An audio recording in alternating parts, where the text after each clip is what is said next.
Praise the lord. प्रभु यीशु मसीह के नाम से आप सभी को प्यार भरा नमस्कार।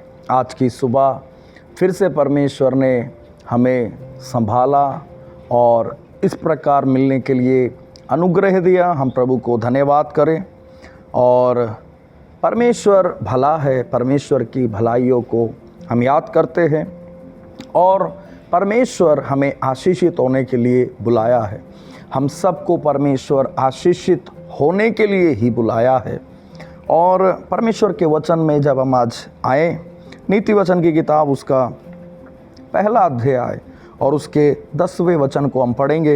हे मेरे पुत्र, यदि पापी लोग तुझे फुसलाएं तो उनकी बात ना मानना। यदि वे कहें हमारे संग चल कि हम हत्या करने के लिए घात लगाएं, हम निर्दोष की ताक में रहें, तो उनके साथ नहीं जाना। बाइबल कहते हैं, हे मेरे पुत्र, जब पापी लोग तुझे फुसलाएं तो उनकी बात ना मानना। क्यों हम नहीं मानना है?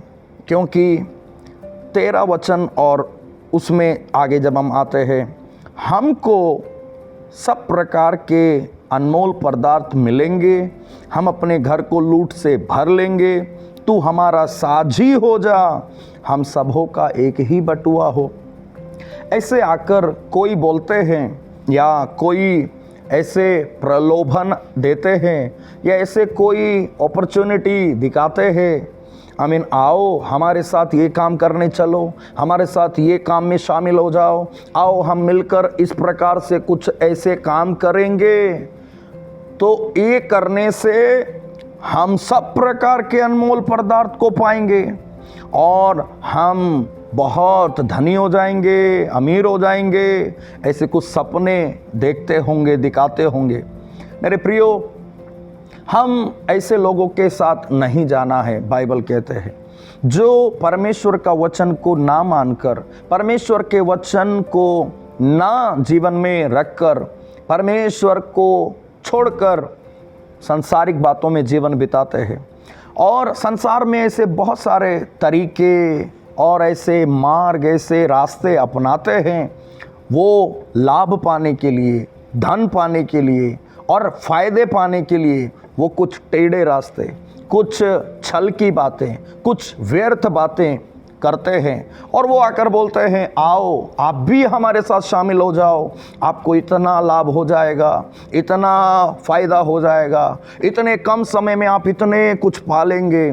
ये सब दिखाते होंगे, लेकिन आप समझ लेना, वो पाप में रहकर, बुराई में रहकर, झूठ से, छल के द्वारा कुछ अनमोल वस्तुएं शायद पाते हैं, लेकिन वो वस्तुएं ज़्यादा समय उनके पास रहते नहीं हैं, ज़्यादा समय उनके पास वो टिकते नहीं हैं।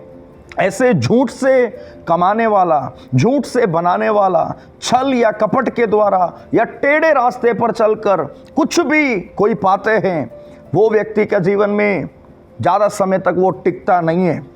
और उसके 19वें वचन में हम देखते हैं, पहला अध्याय 19वां वचन लिखा है, सब लालचियों की चाल ऐसी ही होती है, उनका प्राण लालच ही के कारण नष्ट हो जाता है।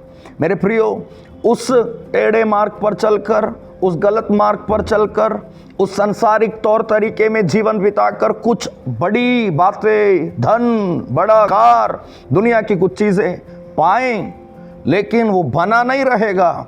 बाइबल में लिखा है नष्ट हो जाएगा। तो हम क्या करना है? परमेश्वर हमें आशीषित होने के लिए बुलाया है। प्रभु हमें आशीष करेंगे। इसीलिए हम क्या करना चाहिए? भजन संहिता उसका पहला अध्याय और उसके पहले वचन को जब हम पढ़ते हैं, लिखा है, क्या ही धन्य है वे पुरुष जो दुष्टों की युक्ति पर नहीं चलता और ना पापियों के मार्ग में खड़ा होता और ना ठट्टा करने वालों की मंडली में बैठता है। क्या ही धन्य है वे व्यक्ति। धन्य का अर्थ है, इंग्लिश में लिखा ब्लेस्ड। कितना आशीषित है वो व्यक्ति जो दुष्टों की युक्ति पर नहीं चलते, पापियों के मार्ग में खड़ा नहीं होते, ठट्टा करने वाले की मंडली में नहीं बैठते। वो परमेश्वर की ओर से आशीष पाते हैं। परमेश्वर की ओर से आने वाले आशीष, ये 2 दिन या 2 महीने की आशीष नहीं है। परमेश्वर की ओर से आने वाले आशीष बने ही रहने वाली आशीष है। परमेश्वर की ओर से मिलने वाली आशीष, आमीन, परमेश्वर की ओर से मिलने वाला धन बना रहता है, आमीन, और परमेश्वर उसमें दुख नहीं मिलाता। आमीन। पाप के मार्ग में, झूठ के मार्ग में, गलत मार्ग में चलकर कुछ लाभ पाने की कोशिश करते हैं, उसके पीछे पीछे दुख भी आता है। इसीलिए जब ऐसे कोई प्रलोभन आपको देते हैं, शैतान ऐसी कोई बातें आपके सामने लेकर आते हैं, इनकार करें और परमेश्वर के मार्ग पर बने रहे। परमेश्वर आपको आशीष करेंगे, आप आशीषित रहेंगे, वो आशीष आप पर ठहरी रहेगी, आप बहुतों के लिए आशीष का कारण बनेंगे। आइए हम मिलकर प्रार्थना करें। पिता परमेश्वर यीशु मसीह के नाम से हम प्रार्थना करते हैं।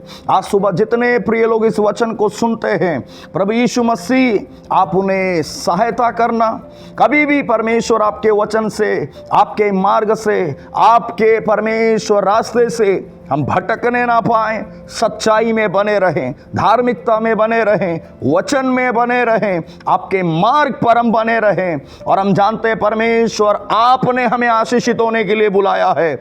आप जो आशीष देंगे परमेश्वर वो बना रहेगा, ठहरा रहेगा, और हम में से हर एक व्यक्ति प्रभु उस आशीष में बढ़ते जाएंगे, बहुतों के लिए आशीष का कारण बनेंगे। प्रार्थना सुना, धन्यवाद यीशु के नाम से, आमीन, आमीन। परमेश्वर आप सबको बहुत आशीष दे।